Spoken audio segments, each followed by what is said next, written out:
네, 여러분 안녕하세요. 용님입니다. 우리가 지난 시간에는 나 혼자가 아니라 우리가, 공동체가 하나님의 작품이다, 이런 얘기를 했었죠. 우리가 하나님의 작품이라고 할 때에는 이 세 가지 혹시 기억나시나요? 첫 번째, 하나님의 가족. 두 번째, 그리스도의 몸. 세 번째, 성령의 전. 이렇게 나눠서 우리가 이야기를 했었습니다. 그렇다면 우리가 이렇게 공동체를 이루었는데 이 공동체에서는 어떻게 사랑을 나눠야 할까요? 우리가 오늘은 이 부분에 대해서 생각을 해보도록 하겠습니다. 그리스도께서 우리를 위하여 자기 목숨을 버리셨습니다. 이것으로 우리가 사랑을 알게 되었습니다.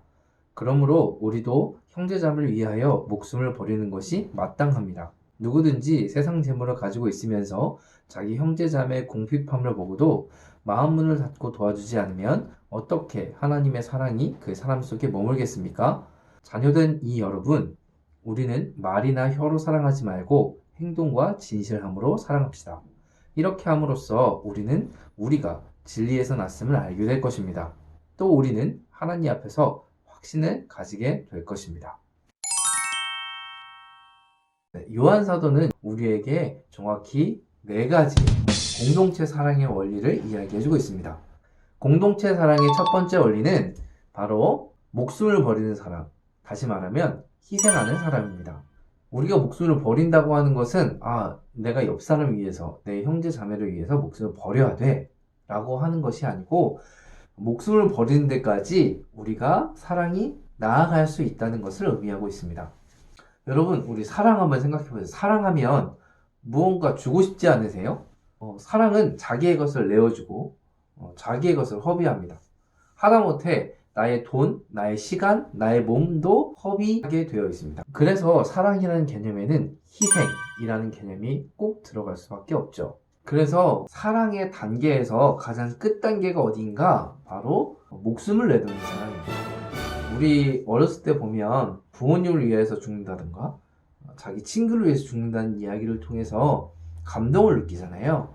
그것이 바로 사랑의 가장 끝 단계에 있기 때문에 그런 것이라고 생각합니다. 그렇다면 성경에서는 너는 그러면 누굴 위해서 목숨을 버릴 수 있냐? 바로 형제 자매를 위해서 목숨을 버려야 한다고 이야기를 하고 있습니다. 성경에서 이야기하는 사랑은요, 상대방의 진정한 이익을 위해서 내가 희생하는 것을 말하고 있습니다. 그래서 상대방을 사랑한다고 무조건 참는 것이 사랑이 아닙니다. 상대방이 정말 잘 되고 보호하기 위해서 희생할 때 그것이 의미 있는 것이죠. 그러니까 쉽겠어요? 어렵겠어요? 어렵겠죠, 당연히. 이 어렵기 때문에 우리가 이것을 갈고 훈련하는 것입니다. 공동체 사랑의 두 번째 원리는 진실한 사랑입니다. 이 진실한 사랑은 다르게 표현하면 투명한 사랑이라고 표현할 수 있을 것 같은데요. 여러분, 투명하다라고 하는 건 뭐죠? 겉과 속이 같다는 것입니다. 나의 관심과 이익 때문에 그 사람을 사랑하는 게 아니고 그 사람의 이익을 위해서 사랑하는 것이 바로 진실한 사랑입니다. 여러분, 진실한 사랑에서요, 가장 중요한 것은 뭐냐면 내가 이렇게 말을 했을 때 오해하지 않는 게 중요해요. 예를 들어 저와 여러분이 같이 있다가 배고프다 이렇게 얘기를 했어요. 그럼 여러분들은 어떻게 생각하셔야 돼요? 저 사람이 배고프구나 이렇게 생각을 하셔야 되는데, 그게 아니고 제가 지금 나한테 밥을 사달라고 하는 건가? 지금 뭐 시켜달라고 하는 건가? 이렇게 생각을 하기 시작하면 그건 투명한 사랑이 아닌 거죠.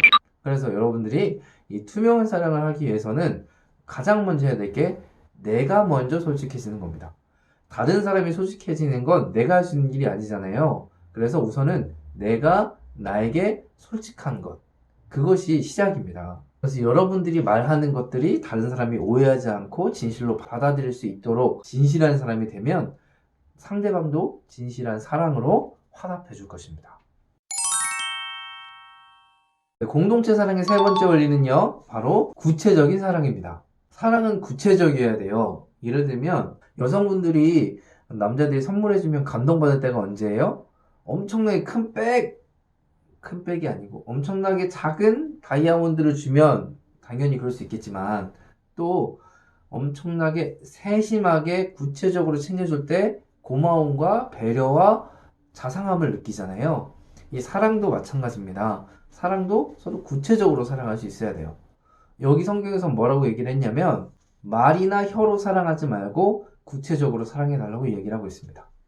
힘들어하는 친구에게 야, 너 힘내, 잘 될 거야 라고 하는 공감과 지지도 분명하게 중요하지만 그것보다는 오히려 같이 가서 차를 한 잔 마시고 밥을 먹으면서 격려를 해주는 게 구체적인 사랑의 모습이 될 수 있습니다, 여러분. 여러분들이 할 수 있는 구체적인 것들 무엇이 있을까 고민해 보시기 바랍니다. 네, 마지막으로 네 번째는 중심이 있는 사랑입니다. 하나님의 계명은 예수님께서 하신 그 사역을 믿고 받아들여서 그분의 계명이 뭐죠? 서로 사랑하라. 이것을 따르는 것입니다.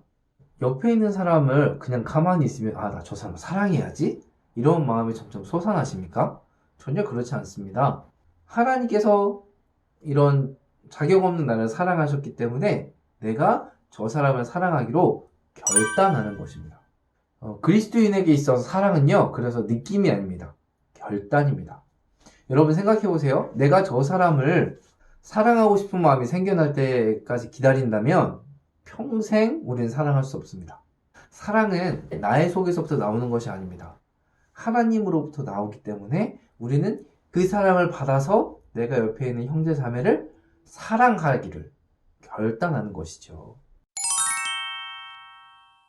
네, 이제 정리하겠습니다. 여러분, 이 네 가지의 사랑을 온전하게, 완전하게 다 이루어지시는 분이 있는데 바로 우리의 예수님이십니다. 예수님은요, 우리를 위해서 십자가라는 희생을 치르면서 우리를 사랑하셨습니다. 예수님은요, 우리를 진실하게 사랑하셨습니다. 예수님의 말씀이 진짜일까?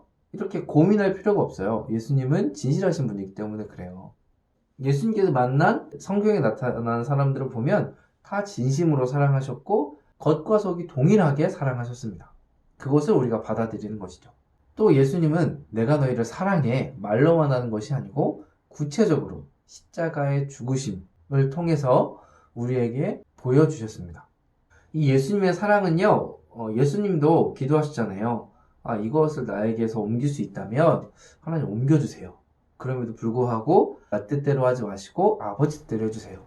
결국에는 그 하나님으로부터 온 그 사랑이었기 때문에 예수님의 우리를 향한 사랑도 중심이 있는 사랑이었다, 이렇게 말할 수 있습니다.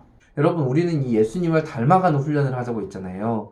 예수님처럼 생각하고 예수님처럼 말하고 예수님처럼 행동할 수 있기를 원하는데 예수님께서 보여준 사랑을 우리가 모티브로 삼아서 우리의 형제 자매를 희생하고 진실하게 사랑하고 구체적으로 사랑하고 중심이 있게 살아가면서 여러분들이 하나님과의 관계가 풍성해지는 것뿐만 아니라 옆에 있는 형제 자매, 우리 공동체의 관계도 풍성해지기를 축복합니다.